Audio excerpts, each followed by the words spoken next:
Ce matin, sur le skatepark du festival, ce n'étaient pas des skaters que l'on pouvait admirer, mais des riders de BMX qui semblent avoir envahi le FIS. Yanis Carlton, un rider, justifie cette popularité. J'adore le BMX, donc pour moi, le BMX, il faut qu'il ait sa place plus que les autres, parce que c'est un sport déjà plus physique, plus haut niveau, il faut des gros modules.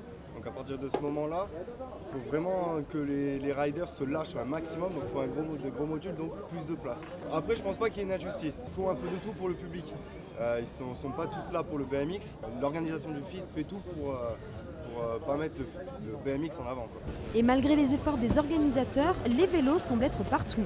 Pour Cyril Vietti, les autres disciplines ne sont pas vraiment exclues du FIS. J'ai vraiment pas le même sentiment. Il y a autour des BMXers, il y a des BMXers, mais il y a pas mal de skateurs, pas mal de mecs en roller, des mecs en trottinette, les wakeboarders sont très entre eux.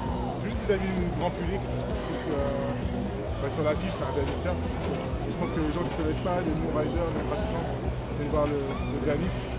Et pour le reste, je trouve que c'est...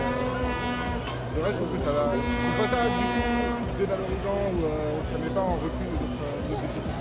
Je pense que le public préfère le BMX, ils comprennent plus, ça saute plus haut, ça va plus loin. Et je pense pas que ce soit dévalorisant vis-à-vis des autres disciplines. Pour les fans de BMX, la question ne se pose pas. Pourtant, tous les riders ne partagent pas le même avis. C'est trop axé sur le BMX et c'est dommage, parce qu'il y a du pur talent dans le skate et tout. C'est un peu dommage de faire le FIS, de miser le FIS sur le BMX alors qu'il y a toutes sortes de sports extrêmes qui tuent autant. Et voilà, c'est un peu dommage, quoi. Les avis divergent, mais une chose est sûre, le BMX est réellement devenu la discipline phare du FIS.